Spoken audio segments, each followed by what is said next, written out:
Il y a quelque chose que tu portes depuis trop longtemps sans en parler à personne, pas à ta famille, pas à tes amis les plus proches, pas même à ceux qui t'aiment, parce que les mots n'existent pas encore pour décrire ce que tu vis à l'intérieur.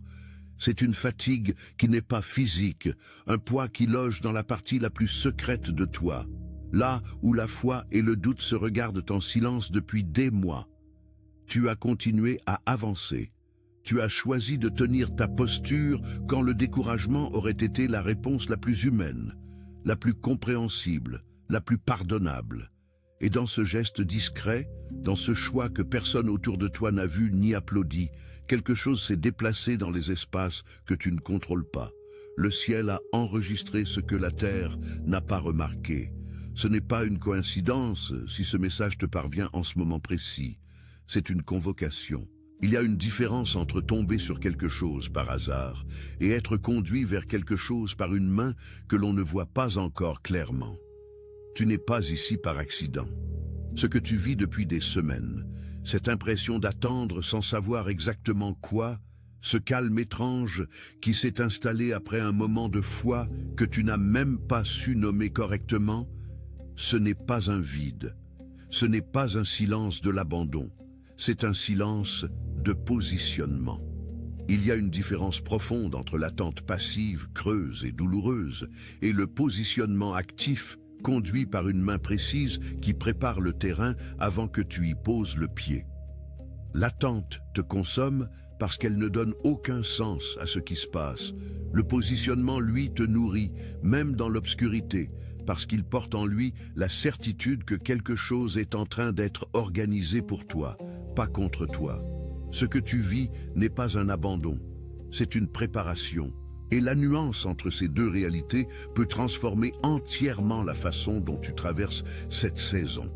Les 3 clés d'une vie prospère sont ce que tu as besoin de recevoir maintenant, non pas comme une information de plus à classer dans ta mémoire, mais comme un ancrage, une boussole pour traverser ce moment de ta vie sans te perdre en chemin, sans offrir ton énergie à des directions qui ne te correspondent pas, sans continuer à porter seul ce que tu n'as pas été créé pour porter seul. Tu as déjà trop longtemps navigué sans carte claire, en improvisant dans la foi, ce qui est courageux, mais aussi épuisant d'une façon que les autres ne voient pas. Il y a un espace conçu pour toi, un espace de clarté, d'alignement et de restitution, et le lien t'attend dans le commentaire épinglé. Ce n'est pas une invitation pour tout le monde, c'est une issue pour ceux qui ont reconnu quelque chose de vrai dans ce qui précède. Si tu lis encore ces mots, et que quelque chose en toi a déjà répondu, c'est que tu sais déjà que continuer seul, comme tu l'as fait jusqu'ici, a un coût que tu ne peux plus te permettre d'ignorer. Ce que tu as fait récemment, même si cela t'a semblé ordinaire, même si personne autour de toi n'a remarqué le geste, a été reçu par le ciel comme un acte d'alliance. Pas parce qu'il était parfait dans sa forme, pas parce que tu étais dans un état d'âme irréprochable quand tu l'as posé, mais parce qu'il venait d'un cœur sincère, d'un cœur fatigué, mais encore debout, encore tourné vers le haut, malgré tout ce qui pesait vers le bas. Et c'est précisément ce type d'acte qui déplace les choses dans le monde spirituel. Non pas les performances religieuses, non pas les grandes démonstrations publiques, la fidélité silencieuse dans la saison difficile, le choix de croire encore quand tout semblait plaider pour l'arrêt. Dieu ne travaille pas dans le bruit, il travaille dans la précision. Il travaille dans les petits matins où tu t'es levé sans enthousiasme, mais avec décision. Il travaille dans les soirs où tu as choisi la paix plutôt que l'amertume. Il a vu chaque fois. Il y a une révélation que tu dois recevoir aujourd'hui. Une révélation que ta saison exige que tu intègres, non pas dans ta tête seulement, mais dans ta façon de te voir toi-même. Ce qui t'a semblé être un retard était en réalité une protection. Les portes qui se sont fermées n'ont pas été fermées contre toi. Elles ont été fermées pour toi, pour t'empêcher d'entrer dans des espaces qui n'auraient pas tenu le poids de ce que Dieu a placé en toi. Imagine un vase d'argile fragile dans lequel on essaierait de verser un vin de 30 ans. Le vase ne résiste pas, le vin se répand. La préciosité est perdue, non pas parce que le vin était mauvais, mais parce que le contenant n'était pas prêt. Les délais de ta vie n'étaient pas des signes que tu n'étais pas assez bien. Ils étaient des signes que ce qui était préparé pour toi était trop précieux pour être confié à une version de toi qui n'avait pas encore été raffinée pour le recevoir. Les alliances qui se sont brisées autour de toi n'étaient pas des pertes. Elles étaient des expositions. Ce qui semblait être de l'amitié et s'est révélé être du drainage. Ce qui semblait être de la collaboration et s'est révélé être une instrumentalisation. Ce qui semblait être de la loyauté et s'est révélé être une présence conditionnelle, liée à ce que tu pouvais apporter et non à qui tu étais réellement. Ces brisures avaient un rôle. Tout ce qui était contrefait devait être retiré avant que le véritable puisse entrer. Ce n'est pas une philosophie consolante inventée pour faire accepter la douleur. C'est une réalité spirituelle confirmée par l'histoire de chaque homme et chaque femme dans l'Écriture qui a marché vers une promesse. Avant la plénitude, il y a toujours un dépouillement. Avant la couronne, il y a toujours le désert. Avant l'alliance de destinée, il y a toujours la séparation de ce qui n'aurait jamais pu y mener. Le lieu secret où tu t'es retiré pour prier, pour résister, pour ne pas abandonner, ce lieu n'était pas un lieu de défaite. Ce lieu que tu as parfois perçu comme une forme d'invisibilité sociale, comme un éloignement du monde, comme une forme de mise à l'écart involontaire, ce lieu était un abri, un lieu de raffinage. La Bible parle en Psaume 56:8 de quelque chose de bouleversant. Dieu recueille les larmes dans son outre, il les compte, il les garde. Chaque nuit que tu as traversée dans la confusion, chaque matin où tu t'es demandé pourquoi les choses ne bougeaient pas malgré ta fidélité, chaque moment où tu as eu honte de ta saison parce qu'elle ne ressemblait pas à ce que les autres vivaient, tout cela a été vu, consigné, préservé. Tu n'étais pas oublié. Tu étais protégé et préparé pour quelque chose que tu n'aurais pas pu recevoir avant. Ésaïe 43:19 dit « Voici, je fais une chose nouvelle, elle germe déjà, ne la reconnaissez-vous pas ?» Ce verset n'est pas une promesse lointaine pour un futur indéterminé. C'est une question posée directement à quelqu'un qui est au milieu du changement et qui ne le voit pas encore parce qu'il regarde trop loin devant lui au lieu de regarder ce qui est en train de germer juste sous ses pieds. La chose nouvelle ne ressemble jamais à l'ancienne. Elle ne porte pas les mêmes couleurs. Elle ne passe pas par les mêmes portes. Elle arrive souvent par les côtés, par des voies que tu n'avais pas anticipées, par des rencontres qui te semblent anodines au départ, par des décisions intérieures, silencieuses, qui précèdent les manifestations extérieures. Commence à regarder différemment ce qui arrive. Ce que tu interprètes encore comme une absence est peut-être déjà une germination. Il y a quelque chose que les neurosciences indiquent concernant les périodes de transition intense. Les études suggèrent que le système nerveux humain tend à catégoriser l'incertitude comme une menace, même quand cette incertitude précède quelque chose de profondément positif. Ce que ton corps interprète comme une alerte peut être en réalité la signature d'un changement de territoire intérieur. Cela ne signifie pas que ta douleur n'était pas réelle. Elle l'était. Cela signifie simplement que la douleur n'est pas toujours le signe de ce que tu crois. Elle n'est pas toujours la preuve que quelque chose va mal. Parfois, elle est la preuve que quelque chose est en train de naître, et que la naissance coûte toujours quelque chose à celui ou celle qui la traverse. Ta souffrance n'était pas une punition, elle était un passage. Ecclésiaste 3:11 dit que Dieu a mis l'éternité dans le cœur de l'homme, mais sans que l'homme puisse saisir l'œuvre que Dieu fait du commencement jusqu'à la fin. Cette vérité est à la fois consolante et exigeante. Consolante parce qu'elle te dit que tu n'es pas censé tout comprendre. Exigeante parce qu'elle t'appelle à faire confiance à une intelligence plus vaste que la tienne, à reposer dans une sagesse que tu ne peux pas toujours déchiffrer. Tu n'étais pas censé voir le plan entier depuis le début. Tu étais censé faire le prochain pas. Et c'est exactement ce que tu as fait, pas après pas, dans la fatigue, dans la confusion, dans le silence, dans la foi imparfaite mais persistante. Et cette persistance a eu des effets que tu n'as pas encore fini de mesurer. Maintenant commence quelque chose de différent. Il y a des personnes dans ta vie, certaines présentes depuis longtemps, d'autres arrivées plus récemment, qui ne correspondent pas à la direction vers laquelle tu te déplaces. Et le problème n'est pas nécessairement qu'elles te veuillent du mal. Le problème est plus subtil, plus difficile à nommer, parce qu'il n'y a pas d'intention mauvaise évidente, pas de trahison claire, pas de blessure identifiable. Il y a simplement une incompatibilité de saison, une incompatibilité de fréquence, une incompatibilité de direction. Et cette incompatibilité, si tu ne la reconnais pas, te coûtera quelque chose de précieux, ton élan, ta clarté, ton alignement. Il y a des connexions qui ne te soutiennent pas, il y a des liens qui te rassurent superficiellement, mais ne te nourrissent pas en profondeur. Et tu le sais, tu l'as toujours su quelque part. La question du discernement est l'une des questions les plus urgentes de ta saison actuelle. Pas parce que tu es entouré d'ennemis, mais parce que certaines des personnes les plus proches de toi ne sont pas connectées à ta destinée.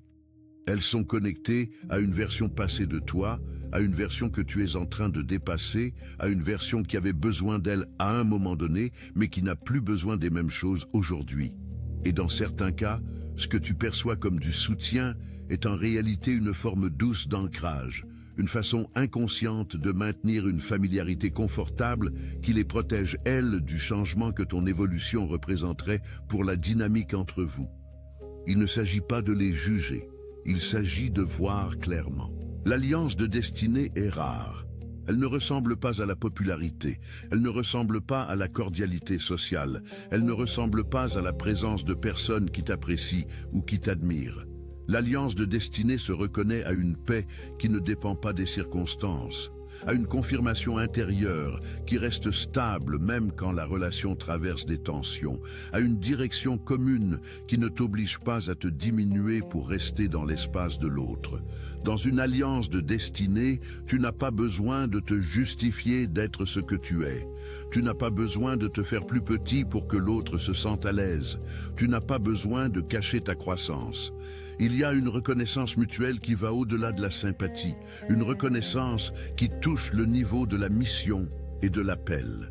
La connexion contrefaite, elle, porte une signature différente. Elle te laisse souvent épuisé après les conversations. Elle te demande beaucoup sans te donner en retour quelque chose qui nourrit vraiment. Elle introduit du doute sur ce que tu es, sur ce que tu vaux, sur ce que tu mérites. Elle peut se présenter sous des dehors spirituels, sous un vocabulaire de la foi, sous une apparence de communauté ou de fraternité. Mais sous cette surface, il y a un drainage, un prélèvement, une façon de récupérer ton énergie, ton temps, ta vision, ta paix, sans que tu t'en rendes toujours compte consciemment. Ce n'est pas toujours intentionnel de la part de l'autre. Mais le résultat est le même. Tu ressors de ces interactions moins toi-même que tu n'y étais entré.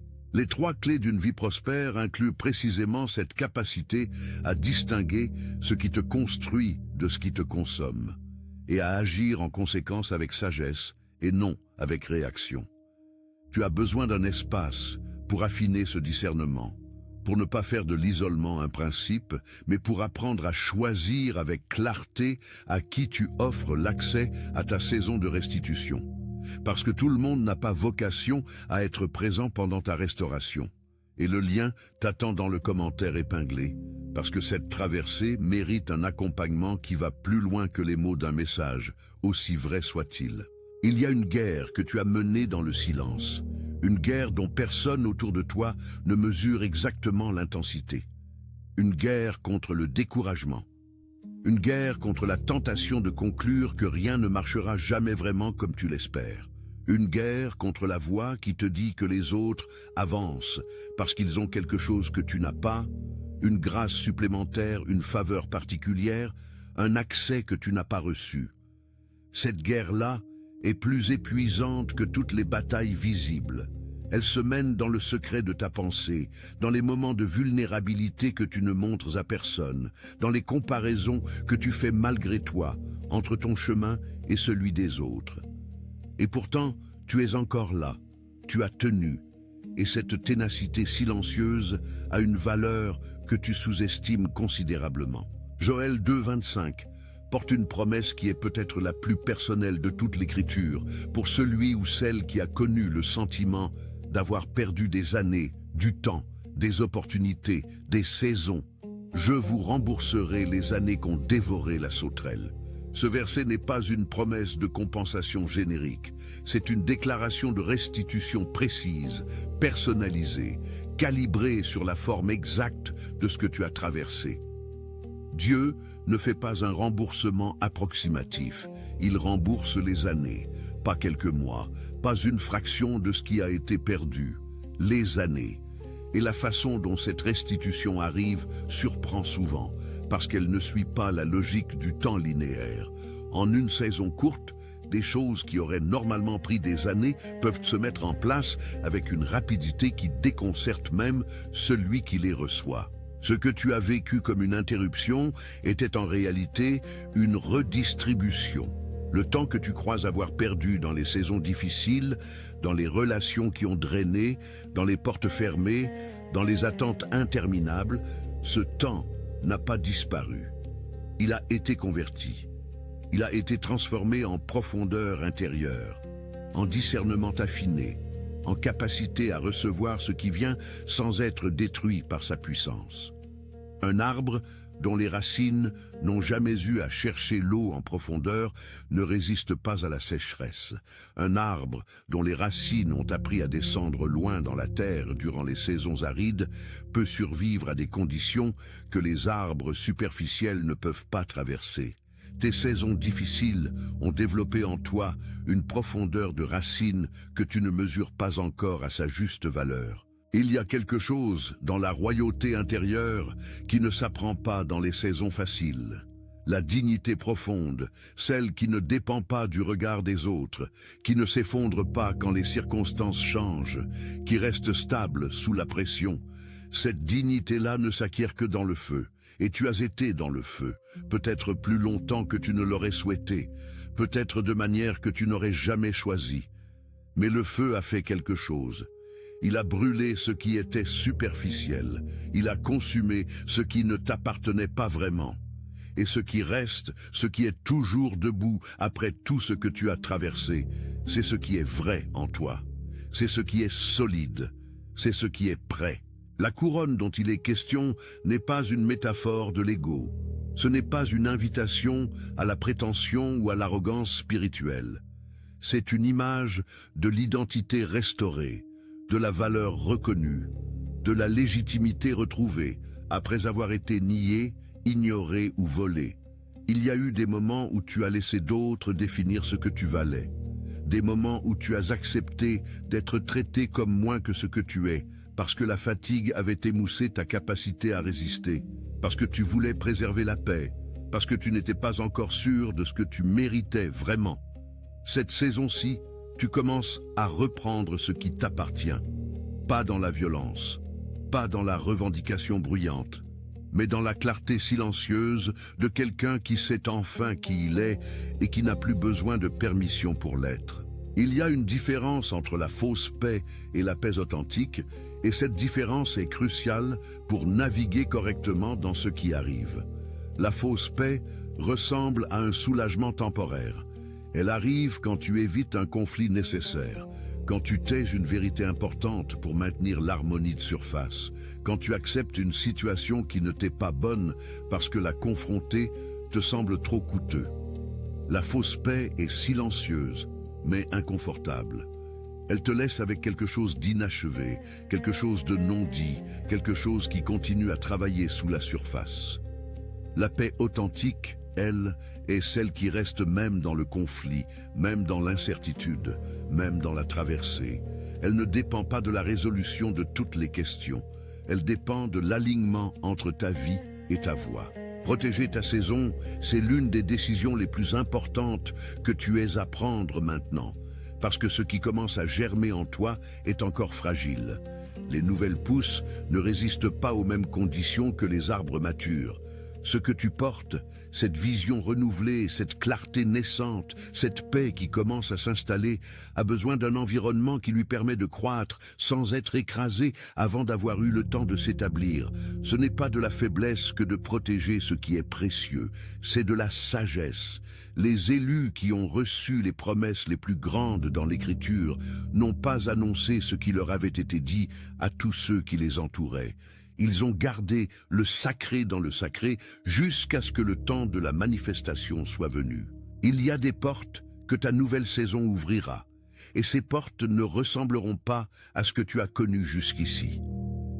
Les connexions qui viendront ne seront pas construites sur le manque, sur la dépendance, sur la peur de la solitude ou sur le besoin d'être validé.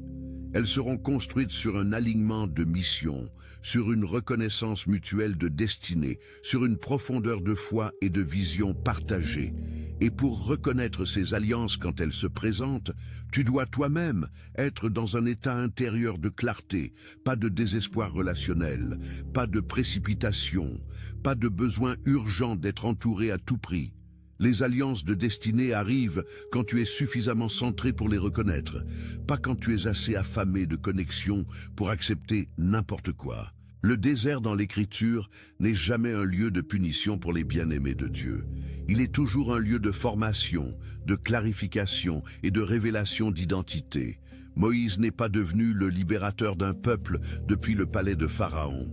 Il est devenu qui il était vraiment dans le désert de Madian, loin du pouvoir, loin de la reconnaissance, loin de tout ce qu'il avait cru être sa destinée.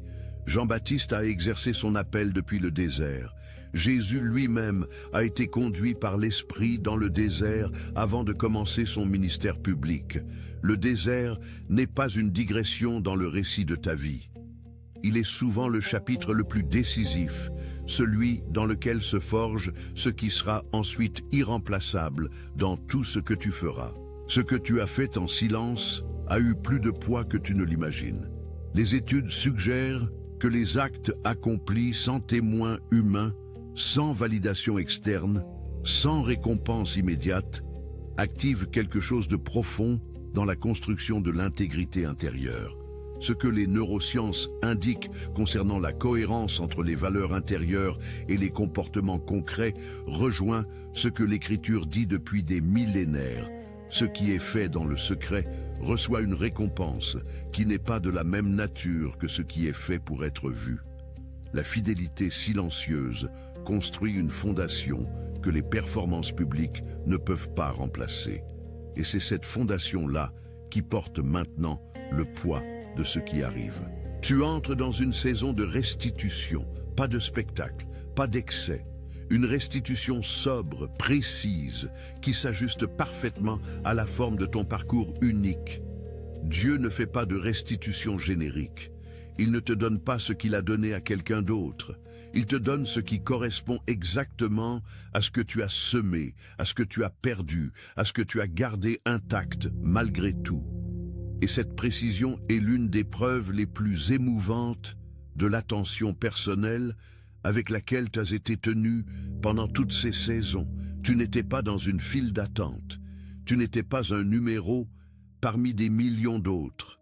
Tu étais vu individuellement, accompagné individuellement, préparé individuellement pour une restitution qui te correspond individuellement. Ce qui revient ne reviendra pas exactement comme c'était avant. Et c'est une grâce. Ce qui était là avant portait les limites de ce que tu étais avant. Ce qui revient maintenant portera la capacité de ce que tu es devenu. La relation qui se restaure sera plus profonde qu'elle ne l'était. La porte qui s'ouvre donnera accès à quelque chose de plus vaste que ce que la porte précédente avait jamais pu contenir. La vision qui se clarifie sera plus alignée, plus cohérente, plus durable que la vision que tu portais avant les saisons difficiles. La restitution de Dieu n'est pas une photocopie du passé. C'est une version profondément améliorée, raffinée par tout ce que le feu a accompli en toi. Ta voix revient, cette voix que tu as mise en sourdine dans certains environnements parce qu'elle ne semblait pas bienvenue. Cette voie que tu as appris à taire pour éviter le conflit, pour préserver des relations qui ne méritaient peut-être pas le prix que tu payais pour les garder. Cette voie qui porte ta vision, ton discernement, ta perspective unique sur les choses, cette voie n'a pas disparu. Elle était protégée. Et dans cette nouvelle saison, elle va se réaffirmer, non pas dans le bruit ou la revendication, mais dans la clarté calme et assurée de quelqu'un qui sait maintenant ce qu'il voit, ce qu'il porte et ce qu'il mérite de défendre. Il y a une dignité qui se reconstruit en toi en ce moment, brique par brique, dans chaque décision, de te traiter toi-même avec le même respect que tu as si souvent accordé aux autres avant d'y penser à toi-même. Dans chaque moment où tu choisis la vérité intérieure plutôt que le confort de la conformité. Dans chaque fois où tu définis tes limites, non pas par peur mais par amour de ce que Dieu a placé en toi et qui mérite d'être protégé. Cette dignité n'est pas de l'orgueil, c'est de l'intendance. Tu as été confié quelque chose de précieux, et l'intendance de ce qui est précieux demande que tu le traites comme tel, à commencer par toi-même. La promesse finale de cette saison n'est pas un horizon lointain et flou. Elle est proche, elle est déjà en mouvement. Les changements que tu commences à percevoir à la périphérie de ta vie, les synchronicités légères, les portes qui bougent sans que tu les pousses fort, les rencontres qui semblent arriver au bon moment, les clarifications internes qui s'opèrent silencieusement, tout cela est la signature de ce qui arrive. Tu n'as pas à forcer, tu n'as pas à courir, tu n'as pas à prouver. Tu as simplement à continuer d'avancer avec la même foi discrète qui t'a conduit jusqu'ici, un pas à la fois, dans la confiance que la main qui a commencé cette œuvre en toi est la même main qui la conduira à son terme. Et elle ne s'arrête pas en chemin, elle ne laisse pas inachevé ce qu'elle a commencé. Ce que tu as fait en silence a déjà ouvert le ciel. Ta saison de restitution commence, non pas demain, non pas quand les conditions seront parfaites, non pas quand tu te sentiras assez prêt, assez fort, assez certain.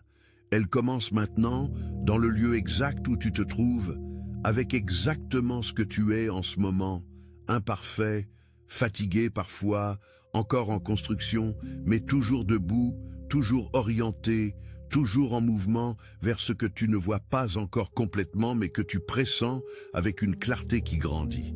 C'est suffisant. C'est exactement suffisant. Et le ciel a déjà répondu à ce que tu n'avais pas encore fini de formuler.